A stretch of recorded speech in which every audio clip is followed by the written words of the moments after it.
comme vous pouvez le voir dans le titre au-dessus, bien évidemment, de l'écran. Et si vous avez suivi l'actualité QI aujourd'hui avec un article signé Jérémy sur les Lakers, vous allez voir que, bien sûr, on va faire le focus ce soir sur la franchise de LA. Jérémy, je me disais un truc comme ça.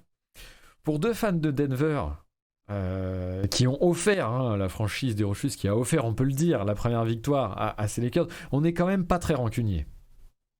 On est sympa, mais de toute façon, j'avais envie de le faire. Donc, je savais que quoi qu'il se passerait, même si on perdait les deux, j'irais, quoi. C'est Voilà. vrai, et j'en veux pour preuve les messages sur le groupe chat QI. Jérémy avait annoncé la couleur bien plus tôt. Donc, effectivement, alors, du coup, on était un petit peu obligés. Ça a Mais, quand même niqué toute l'intro de l'article et une bonne partie du début, mais c'est pas grave. c'est vrai, On c'est a, on a vrai. pu recommencer. Mais malgré tout, c'est parfaitement dans l'axe de ton article, puisque comme vous pouvez le voir sur le titre, on va se poser la question, les Lakers sont-ils si loin d'être compétitifs? Sont-ils si loin d'être une bonne équipe? On sait que le début est compliqué pour la franchise de LA, pour les pourpréors, mais malgré tout, on va voir qu'il y a des choses à en dire.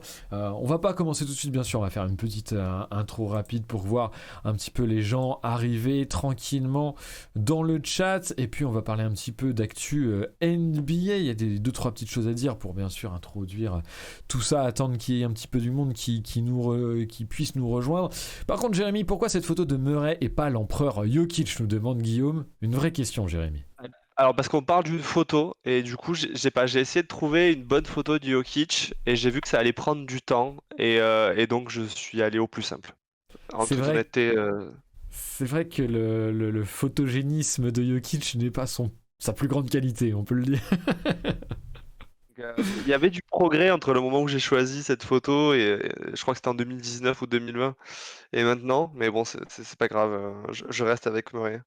Plus, Faut- il nous a quand même manqué, parce qu'on s'est plaint de son absence pendant un an, donc Ah, il y je, a quand re- je même. reste avec lui. C'est vrai. En plus, c'est vrai que Guillaume nous demande aussi que tu te décris encore comme meilleur sceptique dans ta bio, donc dans ta bio Twitter, Ouais, j'imagine. alors, parce que je l'ai peut-être pas mis à jour depuis longtemps, mais oui, en même temps, on peut pas dire que je sois 100% rassuré par notre duo Porter Junior Murray, quoi. Après, Michael Porter Jr. a déclaré là récemment que le 50% à 3 points lui semblait atteignable. Oui, bah heureusement. Bah, en même temps, j'ai envie de dire, espérons, parce que à part ça, pour le moment, c'est compliqué. C'est dur, mais c'est un peu vrai, malheureusement. À quand la Le- PP avec Will Barton? Maintenant qu'il est à Washington, tu peux. Alors ça, je ne sais pas si vous savez, mais j'ai jamais vécu ce genre de kiff en tant que fan de Denver. Mais de voir le compte des Wizards à chaque fois se plaindre des actions de Will Barton, mais c'est incroyable. Genre, je me sens si heureux à chaque fois. Validé dans ta critique, enfin. On m'a retiré un poids, quoi. Je peux le comprendre. J'avoue que malgré l'attachement que je porte à Montemoris, et malgré tout un petit peu à Will Barton, même si j'en étais critique moi aussi, mais moins que toi, il faut le dire. Toi, t'étais le premier hater, on peut le dire, de l'ami Will. J'ai quand même pas regardé de match des Wizards, je dois l'avouer.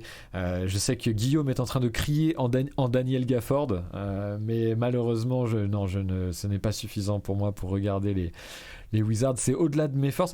Jérémy, est-ce que tu as vu d'autres équipes en ce début de saison? La semaine dernière, quand je faisais le live sur les Pelicans, on a parlé un petit peu de Détroit, on a parlé un petit peu de Portland. Il y avait quelques équipes comme ça, les Wolves aussi, que j'ai un peu regardé. Est-ce que tu as regardé d'autres équipes? Est-ce que tu as deux, trois petites choses là, juste pour pouvoir les citer, en parler rapidement en termes d'intro, en guise d'intro plutôt? Alors, j'ai surtout suivi Denver et les Lakers. Je me suis fait peut-être un ou deux matchs d'autres équipes, mais pas de quoi du coup avoir une vraie impression globale. Je voulais regarder comme toi les Pelicans, puis j'ai vu qu'au bout d'un match, ça y est, il y avait déjà des blessures. Donc pour le moment, je me suis dit, on attend encore une ou deux semaines, et quand Ingram sera revenu, je me relance aussi sur New Orleans. Hier, j'ai fait l'erreur de regarder Hornets Kings. Ah ouais, Hornets Donc King, voilà. quelle idée!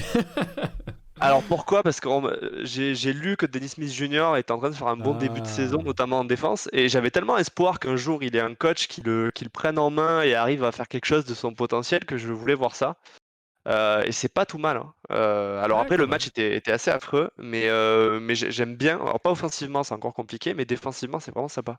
Bah, écoute, j'ai vu les Hornets contre les Pels justement, et voilà, c'était quand même un peu porte ouverte. Mais j'ai moins focus, c'est vrai que j'étais assez concentré sur les Pelicans, du coup j'avoue que les Hornets, j'ai un peu fait l'impasse même sur ce match-là. Même quand ils étaient sur le terrain, j'ai fait l'impasse, c'est dire à quel point ils m'ont laissé une impression incroyable.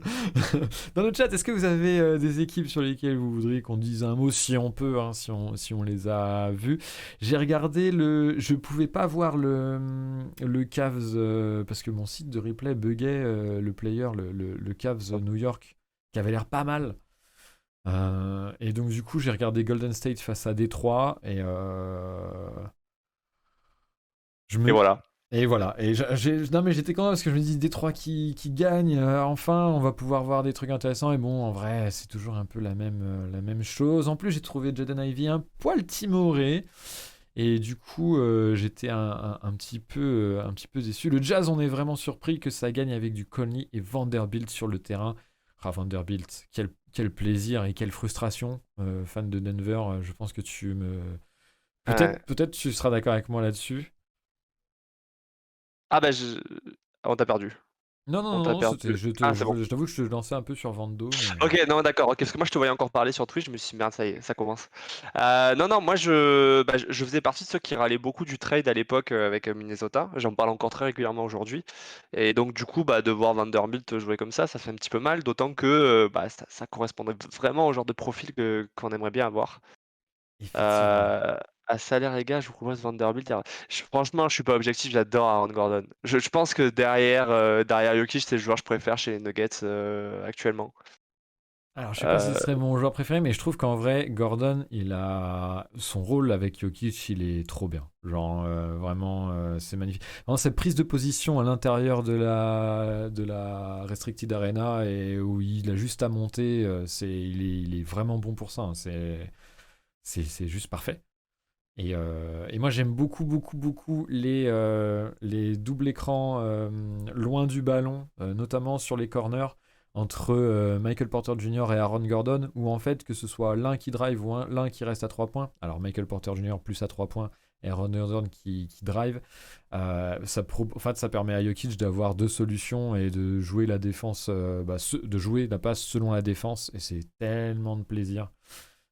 Avec Murray aussi, potentiellement parfois, mais on l'a pas Ça va encore, on être le voit cool. pas encore bien, On voit hein, pas cette saison. encore, mais en même temps, Murray, il a un peu peur de prendre la balle pour le moment. Donc, on va voir. J'ai l'impression qu'il a encore un peu peur de jouer, mais je pense que d'ici quelques temps, on va voir ce qu'on avait un petit peu vu dans les 5-10 matchs là, avant Ouais. que Murray se blesse. Euh, Guillaume qui lance des sujets au fur et à mesure. Le On n'arrive pas à lobbying, suivre. le lobbying à Liberton. Mais Murray qui, je place quand même une petite parenthèse avant de passer à la suite. Murray qui face aux Lakers a commencé à montrer un petit peu plus justement son lui d'avant, si je puis dire. Ouais, notamment les tirs extrêmement compliqués qu'il est capable de rentrer avec deux mains devant les yeux. Euh, donc il monte un peu en régime, c'est cool. Et justement, je trouve qu'avec le fait que Porter Junior est quand même revenu à peu près où il était il y a un an, Aaron Gordon, c'est le genre de joueur, je trouve qu'il prend ce qu'on lui laisse et que en plus dans la défense, il est extrêmement présent et offensivement, il arrive à produire malgré les deux retours. Moi, non, je suis vraiment fan du joueur à Denver. Après, ouais, défensivement, je le trouve un peu en deçà ce début d'année. Alors après, quels joueurs chez nous ne sont pas en deçà en ce début d'année? J'ai l'impression qu'ils démarrent tous un peu en mode la flemme. Mais bon, espérons que ce soit à la limite, si c'est juste une question d'envie, ce serait presque rassurant. Je pense qu'il y a un peu de ça, tout le monde a démarré un petit peu au ralenti, quoi. Halliburton MVP donc, le lobbying de Guillaume. J'ai pas encore vu du tout les Pacers, donc je me garderai bien de réagir à quoi que ce soit. Il y a eu le feuilleton Miles Turner. Je ne sais pas si tu as vu Jérémy, donc une interview avec Adrian Wojnarowski, qu'on adore tous, hein, bien évidemment, de manière très ironique, et qui faisait du pied aux Lakers. D'ailleurs, tu le cites, il me semble, dans l'article, on y Ouais. reviendra après. Donc les Pacers, je sais pas trop où ça va. Je sais que j'avais des velléités de regarder cet après-midi, j'ai pas du tout eu le temps. Mais de regarder un peu les Pacers aussi pour voir le rookie Bénédicte Mathurin qui a l'air de bombarder pas mal. Donc je me disais peut-être c'est intéressant de voir un peu les rookies qui font de belles choses dans ce début de saison. Atlanta passé de 114 de defensive rating à 115, l'effet des gens de Témeray, nous dit Guillaume très ironiquement, alors qu'on salue Tom bien évidemment qui nous rejoint. Très content de t'avoir avec nous Tom ce soir. Minnesota qui a déjà 8 défaites contre les Spurs, je sais pas ce qui... Mais alors c'est ce que j'allais dire, ils ont beaucoup trop joué les Spurs, Minnesota c'est n'importe quoi. J'étais très saoulé de revoir un troisième match, je pensais qu'il y en aurait que deux. Ils ont joué tous leurs matchs contre leurs Spurs, en plus au pire moment, ils seront contents. Ils ont réussi à en gagner un quand même? Ouais, ils en ont gagné un entre eux, donc oui, ils ont fait, je crois qu'ils sont à 1-2 du coup. Très bien. Je sens qu'on va rire aussi avec cette équipe de Minnesota. Je sais pas pourquoi. Mais écoute, bah moi je les ai un peu suivis, malheureusement, j'ai pas pu voir les derniers matchs, alors que j'étais bien parti. J'étais rassuré sur le playmaking de l'ami Kat. J'espère que j'ai cliqué sur un truc dans le Discord, j'espère que j'ai pas tout niqué. Parce qu'ils mettent des putains de pop-up de merde là, des pubs à la con. Voilà, excusez-moi. Euh, Donc je disais oui, ouais les Wolves, j'aime bien, je suis rassuré sur le playmaking de Kat vers Rudy. C'était un de mes points d'interrogation, une de mes craintes. Je suis pas rassuré sur le playmaking de Ant et je suis pas rassuré sur le playmaking global de l'équipe. Je trouve que dès que D'Angelo Russell est moins bon ou sort, il y a potentiellement un vrai manque et ça fait du 1 contre 1 à foison. Et il y a un petit peu que ça malheureusement. Et donc du coup quand ils sont pas au top, bah ça pêche pas mal. Et après la défense en transition était calamiteuse, mais bon, début de saison, est-ce que c'est juste une question d'investissement? La question reste entière. Après, j'ai pas pu voir les tout derniers matchs, malheureusement. En tout cas, c'est déjà la faute de Rudy Gobert, c'est sûr, ça. Je trouve justement que ça se calme un peu pour l'instant, ce narratif. On verra peut-être à la suite de la saison. Kat est horrible sur post-up, là, c'est inquiétant. Et ouais, après, a-t-il déjà été très bon sur post-up? En fait, le problème, c'est que dès qu'il a des joueurs un petit peu plus rapides et un petit peu plus mobiles et moins physiques, bah, c'est toujours problématique. Et là, en position en poste 4, bah, il en a d'autant plus. Donc, effectivement, alors qu'on salue Val et assez parlé de moi qui nous dit joyeux 6 ans, les gars. Merci à toi, mais Si. je laisse Jérémy. Alors là, plus. Ouais, clairement, merci. Je sais pas si ça fait exactement 6 ans, mais on en est pas loin, donc je me suis dit que c'était l'occasion d'envoyer un truc. Mais en tout cas, bah, merci assez moi. Ouais, parce que c'est vrai que moi je suis arrivé en cours. Même si c'est vrai que tu me parlais du site, même sur les débuts, j'ai mis un petit peu de temps à venir. N5 pour le coup, il m'a dit qu'il allait nous rejoindre en 2018. Il a fait sa première vidéo en 2021. Il a pris son temps. Ah, C'était une annonce, un teasing. c'est ça, c'est un sacré teasing, ouais. Euh, Miguel Jordan 23 qui nous dit ça donne l'impression qu'on a un duo Dilo Gobert et deux solistes, Kat et Edwards. Et le coach galère à optimiser tout ça. C'est ennuyant à regarder. Ça se cherche pour l'instant. Je pense que ça peut être sympa, mais je te rejoins effectivement. On sent que tout n'est pas en place. Je te suis là-dessus. Tom qui nous dit il veut shooter au-dessus 4 plutôt en restant dans l'évitement. Effectivement. Guillaume qui nous dit 6 ans bientôt l'âge de raison pour QI Basket. On croise les doigts. C'est quand l'âge de raison, c'est quoi? Et après il ose me donner pas. moi, voyez, effectivement. Ok, ce sera mérité. Je te propose du coup qu'on passe cette patate. Ok, d'accord. Allez, c'est parti. On passe du coup à ton article. Bien sûr, déjà, je vais l'afficher et l'envoyer dans le chat alors que je prépare bien les écrans. Voilà. En plus, surtout qu'on a une superbe illustration affichée tout de suite de la part de Thibaut qui revient aux affaires, notre graphiste, un de nos graphistes en chef, bien évidemment. Je vous envoie l'article pour tous ceux qui seraient dans le chat avec nous, article signé Jérémy qui a été publié aujourd'hui, donc on vous en voudra pas si vous n'avez pas encore eu le temps de lire. Par contre, il faudra le rattraper après cette session live. Pour ceux qui nous rejoindraient sur YouTube, bien évidemment dans la rediff, L'article de Jérémy sera dispo dans la description et je le répéterai plusieurs fois parce que je ne sais pas au montage quand est-ce que je garderai ces messages-ci. Donc excusez-moi par avance le chat.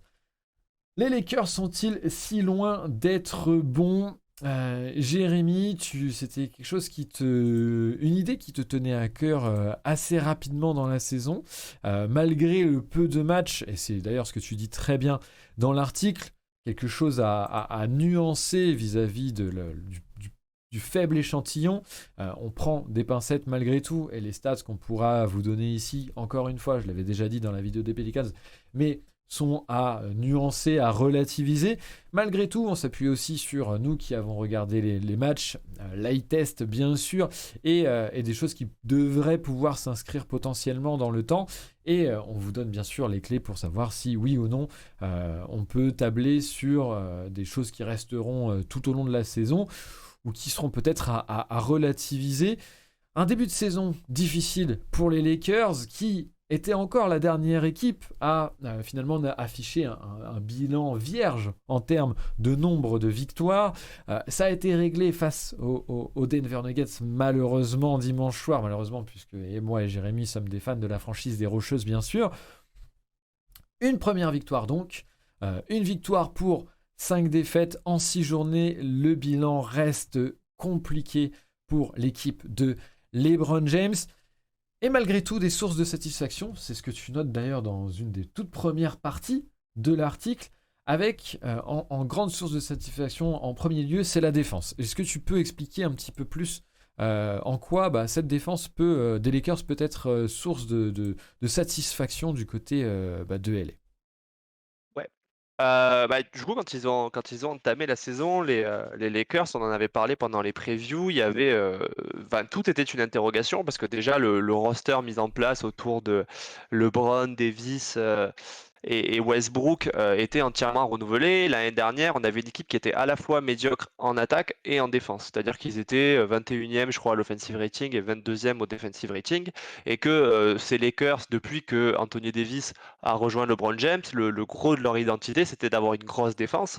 Et que pour moi, je pense que ça peut se partager. En NBA, c'est plus difficile d'avoir une défense élite que de monter une attaque élite quand on a des stars dans l'équipe. Et en l'occurrence, au bout de 5-6 matchs, les Lakers ont le deuxième defensive rating de la ligue, juste derrière les Bucks qui sont invaincus. Et eux se retrouvent avec le deuxième defensive rating en n'ayant aucune victoire. Et ça, je trouve que c'est intéressant parce que ça veut dire que le remaniement qui a été envisagé cet été, en remplaçant tous les vétérans qui n'ont d'ailleurs pas retrouvé d'équipe, par des jeunes joueurs qu'on peut, pour certains, qualifier de bout de rotation, hein, des joueurs comme Juan Toscano Anderson, comme Damian Jones, comme Troy Brown Jr. C'est pas des joueurs qui avaient de grosses responsabilités dans leurs équipes précédentes, notamment Juan Toscano Anderson qui a quitté les Warriors parce qu'il était plus du tout dans la rotation. Et malgré tout, avec le bricolage qu'ils ont mis en place, ils ont suffisamment de bons défenseurs pour arriver à être compétitif. Et ce qui est d'autant plus impressionnant, je trouve, et c'est ce que je mettais un petit peu ensuite, c'est qu'ils ont une défense de niveau élite, alors qu'en attaque, ils sont calamiteux. Ce qui veut dire qu'ils s'exposent à beaucoup de contre-attaques, ils perdent beaucoup de ballons, ils s'exposent à beaucoup donc, de transitions parce qu'ils ratent beaucoup de tirs. Et malgré tout, ils arrivent à plutôt bien gérer sur l'ensemble d'un match l'adversaire. Donc ça, je trouvais que c'était un gros point parce qu'on sent que tout le monde est impliqué de ce point de vue-là, que ce soit effectivement tous les role-players qui sont arrivés, mais notamment Russell Westbrook, notamment Anthony Davis qui est impérial de ce côté du terrain. Et j'ai l'impression que rien que ça suffit à dire que, ils sont en ordre de marche, et donc qu'il y a des motifs d'espoir pour la suite de la saison.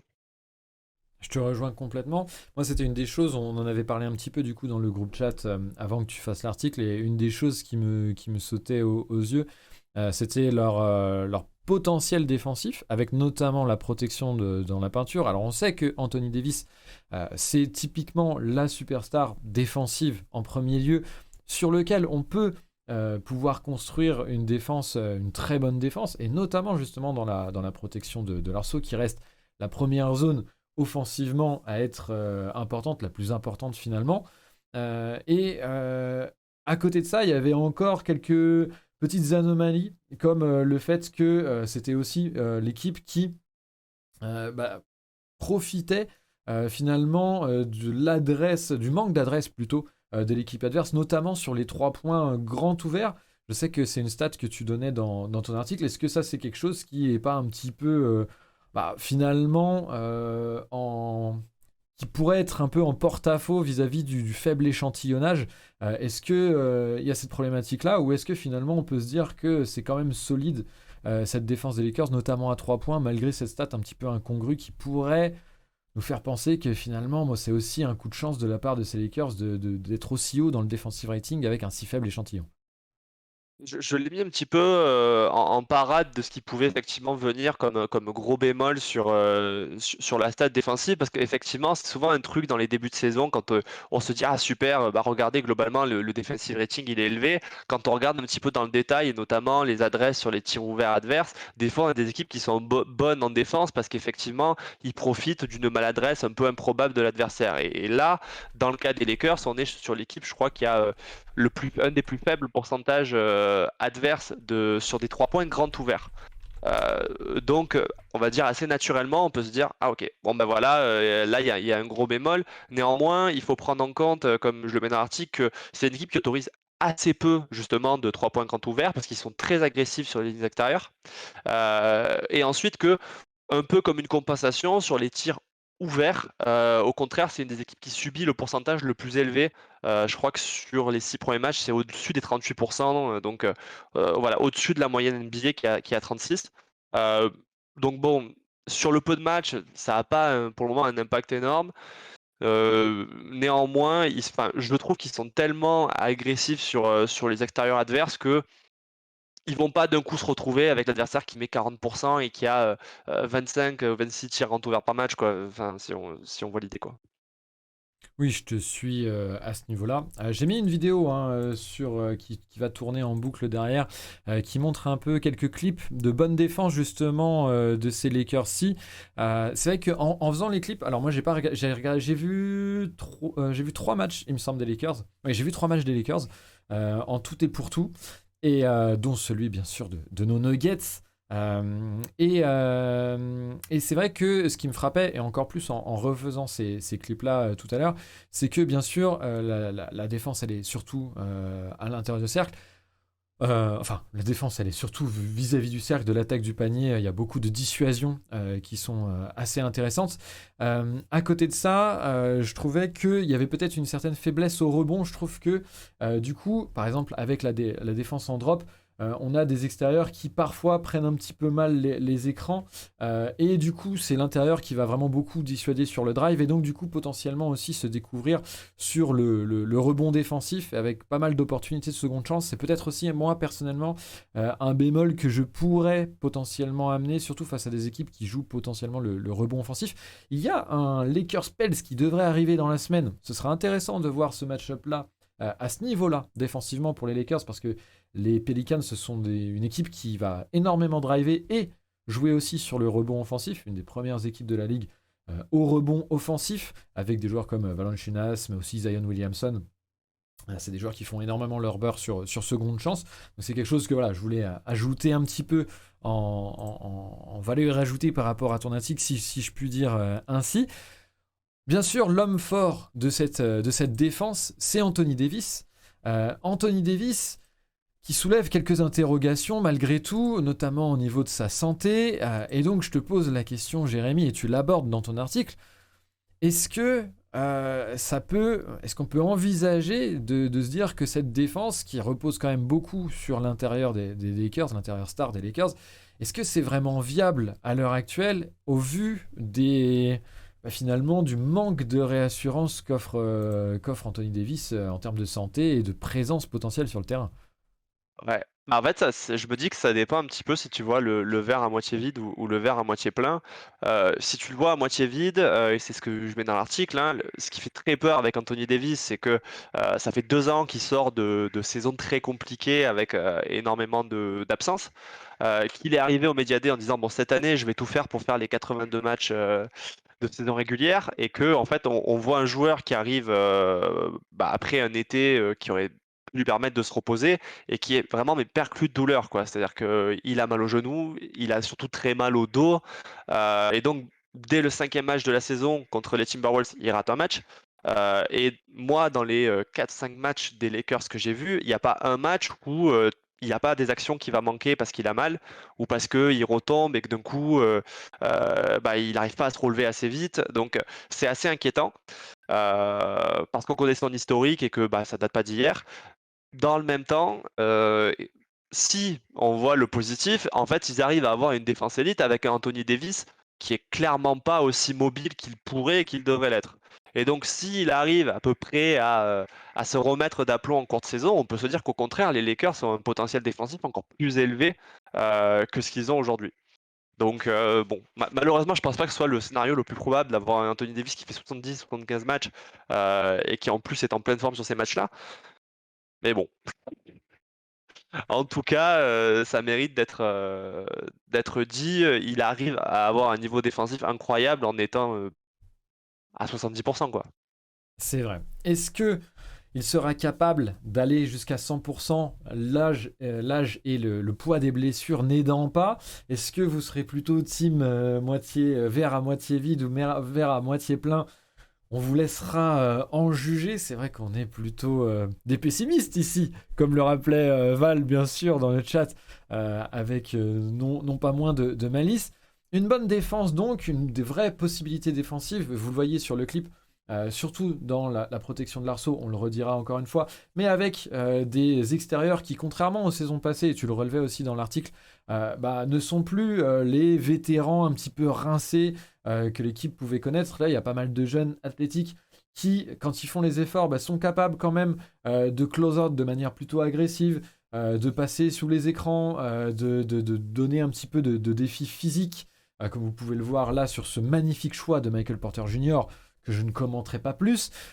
Mais le problème, c'est que malgré les très bonnes stats défensives de l'équipe, même sur ces premiers matchs, tu le disais tout à l'heure, second au defensive rating derrière les Bucks, eux invaincus. Le problème, c'est que offensivement, ça patine complètement. On le sait, c'est une des pires équipes au shoot, voire la pire équipe au shoot de toute la ligue, de manière assez large, il me semble.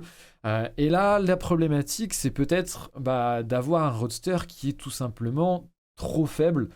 Qu'est-ce que tu peux nous dire un petit peu des possibilités offensives, si du moins il y en a? Euh, alors effectivement, et c'est ce que je disais pour effectivement expliquer à quel point je trouvais la défense impressionnante, c'est que de l'autre côté du terrain, ils sont mauvais. Au moment où j'ai fait l'article, c'est-à-dire avant la victoire contre Denver, ils étaient 30e à l'offensive rating. Ils marquaient 96 points sur 100 possessions. Donc en fait, ils étaient 30e. Mais pour 100 possessions, ils mettaient, je crois, 6 ou 7 points de moins que l'avant-dernier qui était les Clippers. Ils perdaient un nombre énorme de ballons. Non, je crois les 5 équipes qui perdaient le plus de ballons sur le pourcentage manié. Donc c'était, je crois, 15% des ballons qui étaient perdus. Et comme tu le disais tout à l'heure, en plus au rebond, ils étaient déficients. Donc ils sont pas bons au rebond offensif. Donc ils se génèrent pas d'occasions supplémentaires pour essayer de rattraper ce qui ne rentre pas. Et le problème, il vient en partie déjà du shoot. Ils shootaient sur les 5 premiers matchs, je crois, à 21 ou 22% à 3 points.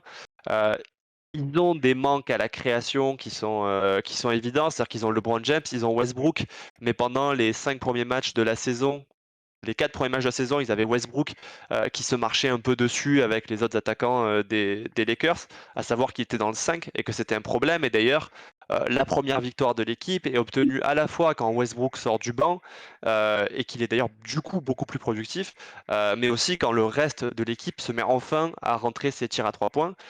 Ce qui peut inquiéter, c'est que c'est pas une absence d'adresse qu'on n'attendait pas en arrivant dans la saison. C'est-à-dire qu'on s'était dit dès la preview, ce qui va être problématique avec cette équipe, c'est que oui, elle va mieux défendre. Par contre, quand il va falloir marquer des tirs ouverts, on risque d'avoir des soirées où, en termes de position de tir, ils auraient dû gagner ce match parce qu'ils avaient les positions qu'il fallait. Mais c'est juste pas rentré et c'est ce qui s'est passé sur les 5 premiers matchs de la saison avec Patrick Beverley, qui est le meilleur shooter à 3 points de l'équipe et c'est pas forcément une bonne nouvelle pour eux, quoi. Donc voilà, et puis il y a toujours ce problème de ce trio qui, quand il est ensemble sur le terrain, a pour le moment du mal à fonctionner ensemble, et c'est plutôt normal parce que on le montrait notamment par des clips dans l'article, hein.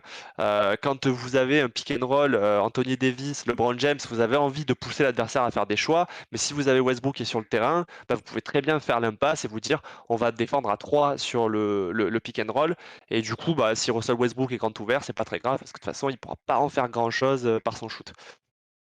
Donc il y a quand Russ- même un rééquilibrage qui se fait, mais Vas-y, vas-y. il y a du boulot. Vas-y, vas-y. Russell Westbrook cristallise encore une fois, une énième fois, toutes les critiques de la franchise. Et moi, j'aime beaucoup l'article aussi dans le passage où justement tu t'y attardes un petit peu plus sur les problématiques que rencontrent ces Lakers, sur cette problème de profondeur finalement et de talent du roadster. On l'a vu effectivement, on a tradé, on a viré, on a laissé partir certains très bons joueurs malheureusement, hein. On pense notamment à Alex Caruso, qui forcément fera regretter tous les fans, sera regretté par tous les fans de la franchise, j'en doute pas. On a fait partir des vétérans un petit peu plus vieux, mais qui étaient certainement aussi en bout de course. Mais finalement, pour peu de talent, avec des jeunes joueurs, et souvent, tu le disais par exemple, tout à l'heure par rapport à Juan Toscano notamment, qui finalement n'avait peu ou plus du tout de temps de jeu dans d'autres franchises. Et on a toujours cette interrogation Westbrook avec le fait que avec un salaire pareil, eh ben, il empêche finalement la franchise de pouvoir faire des moves, notamment au niveau du plafond salarial bien sûr. Et je vois dans le chat s'écrier il faut des trades. Guillaume, qui toujours dans son lobbying intense nous parle de Daniel Gafford, et puis tout le monde y va bien sûr de ces petites pièces favorites. Val qui nous parle de Jacob Poeltl, bien sûr, assez parlé de moi, de Julius Randle. Vous ferez le tri dans ce qui sera sérieux ou non de la part du chat. Néanmoins, c'est vrai, et c'est là-dessus aussi que tu termines l'article. On peut peut-être envisager le trade de Russell Westbrook. En tout cas, c'est malheureusement un des seuls moyens finalement d'apporter du renfort à cette équipe, puisque même en étant un petit peu mieux utilisé, Westbrook, dans un rôle de sixième homme, le plafond reste limité offensivement. Guillaume qui nous dit qu'en réalité, ils vont énormément au panier. Je cite, deuxième fréquence de tir au cercle. Quand le shoot à 3 points va revenir à la normale après plus de matchs, l'offensive rating va redevenir normal, pourrait redevenir normal. Est-ce que ce serait suffisant? Peut-être. Si ça ne l'était pas au cours de la saison, quels sont du coup, Jérémy, et tu le décris parfaitement dans l'article, les possibilités de trade? On nous parlait de plein de grands noms. Est-ce que tu vois des destinations intéressantes et potentielles pour ce potentiel trade qui est une marotte maintenant depuis que Westbrook est arrivé aux Lakers? Ouais, alors du coup déjà, bah, merci Tom pour le retour sur l'article. C'est cool. Puis effectivement, j'ai toujours un peu peur des articles de début d'année parce que souvent tu prends le risque de passer complètement à côté de ce qui est vraiment en jeu. Sinon, pour le trade, honnêtement, dans l'article, j'ai pris les deux trades qui étaient les plus envisagés pendant l'été et qui semblent tout à fait cohérents par rapport aux dynamiques des équipes impliquées et au fait que du coup les Lakers puissent monter l'échange. Un peu en disclaimer de ce que je vais dire, je pense que le problème en cours de saison, il aura pu évoluer du côté des Lakers, mais l'attente du point de vue des équipes impliquées sera toujours le même, c'est-à-dire que finalement cet échange il aurait pu avoir lieu cet été, mais les Lakers ne voulaient pas inclure les choix les premiers tours de draft 2027 et 2029. On peut les comprendre parce que Anthony Davis s'est cassé en morceaux, parce que LeBron James a 38 ans et pourrait partir ou demander son trade dans quelques temps, et donc jeter les dernières pièces potentielles d'une reconstruction, ça fait toujours un peu peur. Néanmoins, les deux équipes qui semblent les plus pertinentes sont les Pacers et le Jazz. Les Pacers parce qu'ils ont cette doublette Buddy Hield, Miles Turner. Buddy Hield, bah, ça fait complètement sens parce qu'on le disait, il y a un manque de shoot, et Buddy Hield depuis 2019 c'est le shooter le plus prolifique à 3 points de la NBA, hein. C'est je crois 1200 tirs à 3 points rentrés. Ça paraît monstrueux, mais je crois que c'est ça. Il a 30 ans, c'est un vétéran, on sait exactement ce qu'on va avoir avec lui, donc on est plutôt rassuré. Et de l'autre, il y a Miles Turner qui est parfait aussi dans ce que peuvent attendre les Lakers et ce que peuvent attendre aussi des joueurs de leurs coéquipiers, parce que Miles Turner, il apporte un pivot. On sait qu'Anthony Davis, il rechigne toujours à jouer pivot, donc si on lui met un autre pivot en tant que starter et qu'on a les deux sur le terrain en même temps, bonne chance pour attaquer la raquette, parce que ça permet aussi, quand Davis est dehors ou quand Davis est absent, d'avoir toujours un joueur qui est élite dans la défense du cercle, et parce qu'en plus, pour ne rien gâcher, Miles Turner, il est plutôt correct à 3 points et il n'hésite pas à allumer de ce point de vue-là. Et donc, quand vous avez LeBron James qui veut faire son chemin vers le cercle, Miles Turner, c'est vraiment une très très belle option à récupérer. Donc, il y a ce trade qui est évidemment celui qui était le plus attendu pour les Lakers, mais il y a aussi le Jazz. Et le Jazz, là, il y a peut-être moins des profils qui semblent idoines pour les Lakers, mais il y a une profusion de joueurs. Et donc, je cite dans l'article, il pourrait y en avoir d'autres, hein, mais il y a Mike Conley qui peut être tout à fait intéressant à la main. Il y a Jordan Clarkson qui peut régler le problème un petit peu de scoring en sortie de banc. Il y a Malik Beasley qui est moins prolifique qu'un Buddy Hield, mais qui est jeune et qui est plutôt capable de shooter à 3 points. Et dans un monde idéal, je pense que ce sera plus compliqué que ça, mais dans un monde idéal, il y a aussi Lauri Markkanen et Jared Vanderbilt qui peuvent intéresser les Lakers et qui sont jeunes, qui sont tous les deux, l'un offensivement et l'autre défensivement, excellents en ce début de saison.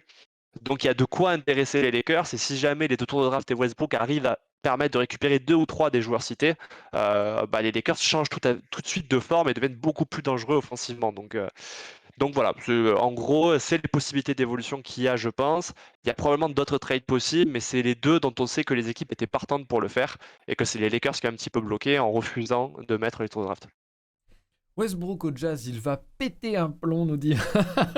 Ce sera le cadet des soucis et de la franchise du Jazz, en tout cas de Danny Ainge et bien sûr des Lakers, hein, je pense qu'ils seront très contents de tourner la page. Malgré tout, potentiellement, on le disait, peut-être aussi l'élévation d'un plafond, mine de rien, d'un plancher même, mine de rien du côté de ces Lakers, avec un offensive rating qui pourrait s'élever un petit peu. On a Ingles MVP, qui est Antoine, qu'on salue sur Twitter, et bien sûr dont on partage le travail qui fait du très bon taf. Beaucoup de tirs à 3 points sont bons, en plus en termes de sélection de tirs. Plus de la maladresse pure que des tirs forcés, j'ai l'impression, même si le plafond reste faible dans le secteur. On avait parlé aussi du rôle de Westbrook, hein, il va falloir qu'on voit si en termes de 6e homme, il peut aussi apporter un plancher plutôt, pardon, dans la seconde unité. Et peut-être ce sera suffisant avec cette identité défensive pour les Lakers pour aller un petit peu au-delà. En tout cas, c'est là-dessus que tu termines, Jérémy. Un premier bilan qui quand même peut sembler assez sévère, et c'est vrai que médiatiquement on a tendance à en faire énormément des caisses, et on est aussi un petit peu coupable de ça, parce que je vous avoue que en bon fan de Denver et en hater un petit peu primaire, hein, de la franchise des Angelinos, on aime se délecter un peu du malheur des Lakers, et ils nous le rendent bien, hein, notamment leurs fans. Mais c'est vrai qu'on peut quand même envisager une équipe qui sous-performe et pourrait être un petit peu meilleure dans la saison, et qui ne devrait quand même pas rester dans les bas-fonds du classement. Jérémy, avant de laisser peut-être la parole au chat pour une autre conclusion, est-ce que tu as quelque chose à ajouter sur ces Lakers ? Est-ce que on aurait oublié quelque chose ? Est-ce que tu aurais quelque chose à ajouter pour parachever ce petit live et cette version augmentée de ton article ? Ouais. Non, mais le cas Westbrook, c'est vrai qu'on l'évoque en négatif, mais quand même, il faut noter que sur les 2 derniers matchs, on le sent en tout cas plus à l'aise dans ce rôle de 6e homme. Peut-être qu'il a enfin accepté l'idée. Et de fait, je trouve qu'il y a des séquences qui sont intéressantes dans le dernier match, parce qu'on voit que lui qui a eu une relation extrêmement compliquée avec les fans des Lakers, dans ce match, il a eu plusieurs moments pendant lesquels il a réussi justement à mettre la foule de son côté, et je trouve que c'est pas anodin. C'est pas anodin parce qu'il a beaucoup mieux joué et qu'il a beaucoup mieux contribué, et justement contre Denver, c'est notamment quand il est sur le terrain que l'équipe arrive à prendre le contrôle du match parce qu'il a la place vers le cercle en tant que sixième homme et parce que quand il est dans ce rôle-là et qu'il ne prend pas ses shoots un peu improbables, il fait des kick-outs très intéressants et en fin de troisième quart-temps, c'est lui qui permet de faire l'écart. Et quand il sort du terrain pour la première fois, je pense, depuis qu'il est aux Lakers, il est acclamé par la foule.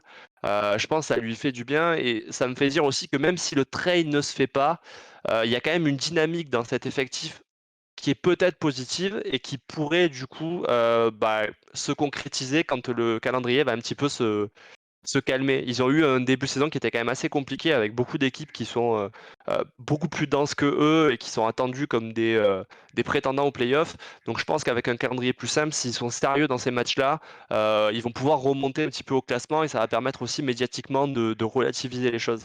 Donc moi je suis plutôt optimiste pour eux, mais comme c'est un article de début de saison, probablement que ça va mal se passer et que du coup ça sera un fail. Peut-être tu vas les jinx, tu vas leur porter l'œil. On sait Oui, que l'analyse peut être mauvaise. ça peut nous arriver, mais ça me permet de rebondir sur le message de l'Herbe, et qui est Thibaut, bien sûr, notre graphiste, dont on remercie le travail encore une fois sur l'illustration de l'article de Jérémy, qui disait dans le chat au final: Russ West en six-man, est-ce que c'est pas la super bonne idée pour faire avancer le collectif dans un premier temps, très clairement. Et puis si ça avait la bonne idée de faire un petit peu augmenter sa valeur aussi, je pense que c'est quelque chose que les Lakers prennent quoi qu'il arrive, alors que Val, un petit peu plus taquin, nous dit: ils auront le luxe de se faire terminer au play-in. Voilà, donc ça, C'est possible, effectivement. ce sera une autre histoire. Et puis on a bien sûr le temps de la saison pour y revenir. Merci beaucoup en tout cas, Jérémy, pour cet article. Je peut-être donnerai un petit mot de conclusion, si je me permets, en plus. J'aime beaucoup la façon aussi dont tu as, comment dire, je n'aurai pas le terme, c'est pas grave, mais dont tu as orienté les choses vis-à-vis de la problématique des Lakers avec Westbrook. Et je trouve que, en fait, malheureusement, c'est un peu une parenthèse, mais malheureusement, je trouve que on impute énormément, en fait, la responsabilité de Westbrook, des choix qui ont été faits par l'EFO, hein, Rob Pelinka, dont on a finalement assez peu parlé dans ce live, mais qui a sa part de responsabilité dans la situation actuelle des Lakers, et aussi bien sûr de LeBron James et Anthony Davis, hein, qui, on sait, ont pesé dans la venue du Brody, et tout lui retombe un peu sur les épaules. Il y a aussi des choses qu'il faudrait pas oublier concernant la responsabilité de Rob Pelinka, notamment aussi à côté de la marge bien sûr salariale, mais aussi d'autres choix qui ont été faits, hein, par exemple, encore une fois, on le citait rapidement, mais faire partir Alex Caruso, et des pièces finalement récupérées un petit peu à droite à gauche qui sont malgré tout limitées. On parlait de plafond d'équipe tout à l'heure vis-à-vis de ces pièces-ci. C'est des choses qui sont imputées au FO en premier lieu. Même si c'est vrai que le narratif a enfin penché de ce côté-ci, je tenais à le repréciser, le remettre en avant, et vous renvoyer, une fois n'est pas coutume, vers l'article de Jérémy. Je vous le renvoie dans le chat, mais à la vidéo YouTube, au replay YouTube, ce sera disponible, bien sûr, en description. Jérémy, merci encore pour ton article. Donc d'autres envies d'articles, est-ce que tu vas mettre ton attention sur d'autres équipes? Est-ce que tu as déjà des plans vis-à-vis de ça que tu peux nous teaser, offrir un petit peu l'exclusivité dans le chat? Alors, je sais que je change souvent d'avis sur Ah. ça. Non, mais en vrai, il y a tellement de trucs. En plus, en début de saison, en général, il y a plein de sujets qui arrivent. Quand même, Lauri Markkanen, ça me tente bien. Ça me tente bien Ah. parce que je trouve que son éclosion, finalement, qu'on voit depuis l'année dernière et particulièrement ce début de saison, il aurait dû arriver plus tôt s'il n'y avait pas eu toutes ces blessures et s'il n'y avait pas eu une construction un peu bancale aux Bulls. Donc ça me plaît bien de le voir exploser comme ça et je pense que il va intéresser beaucoup de monde et je trouve que son jeu est assez spectaculaire à sa manière. Donc ouais, Lauri Markkanen, je pense que ça pourrait bien te tenter. Écoute, ça m'intéresse que tu dis ça parce que, pour être tout à fait honnête, j'étais parti pour faire un sujet sur les Wolves, mais finalement je me dis que ça mérite que j'attende un petit peu vis-à-vis Ouais. de ce sujet-ci. Et donc, Je pourrais me laisser tenter par regarder un petit peu de Jazz que je n'ai pratiquement pas fait, donc pour ainsi dire pas du tout fait même, depuis le début de saison. Quand bien même je regardais les Pels et les Nuggets, je n'ai vu aucun des matchs vis-à-vis, enfin contre le Jazz. Et donc j'en ferai bien une vidéo. Si tu t'occupes de l'article, ce sera d'autant plus facile. Donc voilà, c'est teasé. Maintenant, on est pieds et poings liés. J'espère que tu t'en rends compte, Jérémy. Non, mais tu mets la pression, c'est bien joué, hein. Tu m'engages. On va faire pareil avec Val. Je vais inviter Val d'ici peu et on Beaucoup plus fera. compliqué, ça, hein. Très ambitieux, très ambitieux. J'ai essayé de responsabiliser Val, c'est pas ce qui marche le mieux généralement, hein.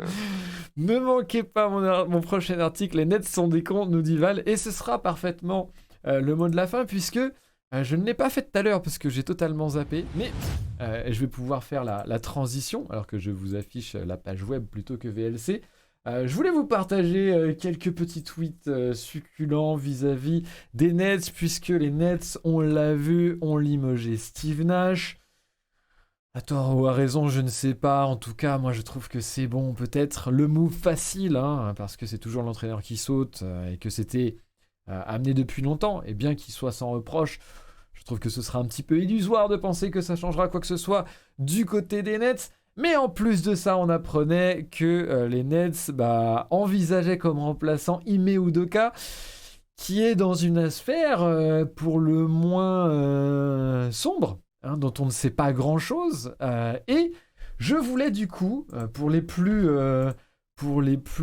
entreprenants d'entre vous, vous partager cette offre d'emploi, hein, de la part des Nets qui cherchent, vous le voyez, un Public Relations Coordinator. Donc, si vous voulez vous occuper des relations publiques des Nets, vous aurez beaucoup de boulot. N'hésitez pas à postuler. Je pense que ça va être une opportunité de carrière à saisir. Alors, il va falloir avoir les genoux solides, puisque, effectivement, la franchise est très loin d'être saine entre les déclarations antisémites de Kyrie Irving, qui ne s'excuse absolument pas, hein, bien évidemment, puisque il ferait beau voir d'avoir la responsabilité de ses propos. Pour qui vous prenez-vous, mesdames et messieurs? Vous pourrez gérer, bien sûr, l'explosion du cas Ime Udoka après qu'on en sache un petit peu plus. Voilà, ce sera que du plaisir, bien sûr. Saupoudrer ça de Kevin Durant et autres Ben Simmons, ça risque d'être incroyable du côté des Nets. On suivra ça avec attention. Jérémy, un petit mot sur les Nets. Qu'est-ce que tu penses de la franchise? Est-ce que tu es aussi sarcastique que moi ou est-ce que tu es un petit peu plus positif malgré tout? Euh, Non, mais moi enfin, j'ai beaucoup de mal avec cette équipe dans la manière dont elle a été gérée.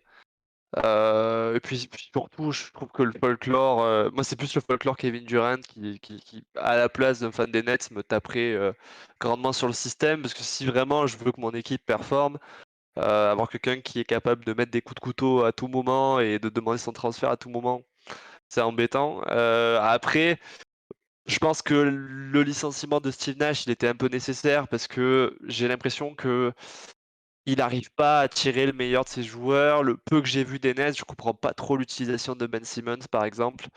Et donc, naturellement, je sais pas ce qui s'est passé avec Ime Udoka, mais en tout cas, d'un point de vue, j'ai envie de faire progresser l'équipe. Je pense que ce serait un énorme plus comparé à ce que proposent actuellement les Nets. Après, est-ce que lui, c'est la meilleure idée ou le meilleur choix de carrière que de rejoindre Brooklyn maintenant? Je suis pas sûr. C'est peut-être un coup à se retrouver dans un an avec un groupe un peu éclaté au bas mot, quoi.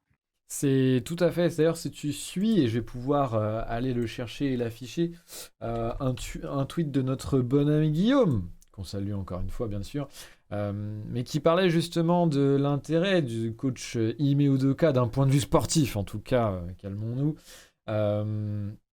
Vis-à-vis des Nets avec la spécialisation du milieu de case dans la défense switch all, mais la problématique de potentiellement, comme tu le disais Jérémy, peut-être ne plus avoir le même roster d'ici quelques temps, alors que c'est quelque chose qui prend du temps et met du temps à s'ajuster, à se créer. Donc on suivra ça hein, du côté des Nets. Pour l'instant, je vous avoue que j'avais un petit peu peur dans ma preview parce que j'étais un petit peu vénère vis-à-vis de Brooklyn et des Nets et j'en avais un peu ras-le-bol de leur drama permanent. Même si c'est très voilà, de l'entertainment bien sûr, hein, comme on aime aussi. Mais du coup, c'est vrai que j'étais très sceptique et finalement je vois que je me suis pas complètement trompé non plus. Donc voilà, on suivra en étant sceptique et on fera notre mea culpa. Je ferai en tout cas mon mea culpa si nécessaire. Néanmoins, voilà, je pense que bon, on est d'accord dans le chat d'ailleurs pour dire que c'est problématique cette franchise et qu'on verra jusqu'où ça mène.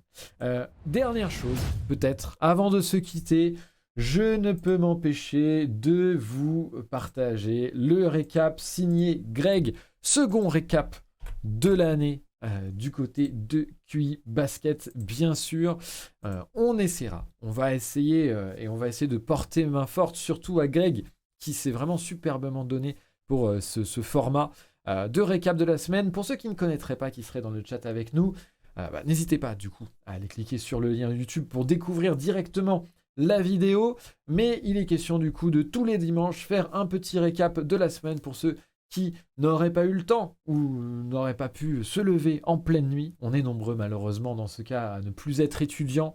De pouvoir rattraper un petit peu tous les gros matchs et tous les grands événements de la Ligue. C'est tous les dimanches à 18h, c'est signé QI Basket et Greg qu'on viendra épauler si besoin. On va essayer vraiment de se donner, et je parle aussi pour moi, pour que ce format puisse être le plus régulier possible. Et on vous invite comme d'habitude à vous abonner à notre YouTube, mais aussi à nos autres réseaux sociaux. Je pense qu'on peut s'arrêter là-dessus sur ces images. Et encore, un gros big up à Craig qui bosse très bien en ce début de saison comme nous tous. Jérém, est-ce que tu veux ajouter quelque chose pour ce live avant de nous quitter? Non, bah écoute, je pense que tu as bien fait le tour. On va essayer de se donner à fond cette année sur la partie un peu vidéo, etc. pour arrêter d'avoir une chaîne YouTube inactive et même le Twitch d'ailleurs qui était un petit peu sporadique avant. Donc on espère se retrouver plus souvent et puis même dans les sports, peut-être toutes les semaines, voire plus. C'est ça. On essaye, on reste sur des bases de... On va essayer de maintenir des bases de régularité. Ça n'a pas été notre fort jusqu'ici, mais on va se donner pour, je vais me donner pour, je sais que derrière, il y a du monde aussi. Donc on commence plutôt bien cette saison, je trouve, avec tous ces articles, tout ce contenu. On se retrouve, nous, du coup, bientôt sur Twitch, bien évidemment. Vous l'aurez entendu sur YouTube et en article sur notre site qbasket.net, bien sûr, pour certainement un article sur Lauri Markkanen, mais il y aura bien évidemment beaucoup d'autres choses. J'avais aussi envie de regarder un petit peu, puisqu'on voit à New York un petit peu de Jalen Brunson à New York aussi, ça me botte bien, mais bref, on verra ça, il y aura bien d'autres occasions de nous retrouver. Merci à vous tous dans le chat. On se retrouve mardi prochain normalement pour une nouvelle draft, si tout va bien. Donc pour ceux qui sont là, on espère que vous y serez aussi. Tu as raison, on annoncera bien évidemment sur Twitter la chose, mais tu fais très bien de me le rappeler, j'avais totalement zappé une nouvelle draft. Et j'espère qu'elle ne niquera pas la chaîne replay cette fois-ci. On espère. Est-ce que tout dépend de si Jordan est dans la draft ou non. On nous demande draft de qui, de quoi. On va, je pense, repartir un peu sur le même format que la précédente, sauf qu'on va essayer de limiter par l'âge. Donc on vous dit ça un petit peu mieux dans la semaine. Mais ce sera essayer de faire des équipes un peu jeunes avec un objectif de titre à plus long terme que ce qu'on a fait la dernière fois. Voilà, et du coup je pourrais relancer, puisque je suis pas sûr de pouvoir être présent. Ce sera animé par Quentin qui fait très bien le boulot, mais du coup je pourrais ramener mon autre équipe de la draft précédente et concourir, puisque je dois avoir 2 joueurs au-dessus de la limite d'âge. 22 ans, ouais. Donc je pense que malgré tout je pourrais être présent. Encore une fois, on vous remercie à tous ceux qui auront pu passer dans le chat, c'était très sympa, on a pu pas mal échanger, il y a eu beaucoup de monde et d'échanges et c'est ça qui nous fait le plus plaisir, en plus de revoir énormément d'habitués maintenant. Merci les gars, bonne fin de semaine à vous. On se retrouve pour le récap dimanche, pour mardi la draft et puis bien sûr d'autres fois sur la chaîne Twitch, la chaîne YouTube, notre site, partout, bien sûr, vous connaissez maintenant. Moi, j'arrête là-dessus, on arrête là-dessus, et on vous dit à tous, à plus tout le monde.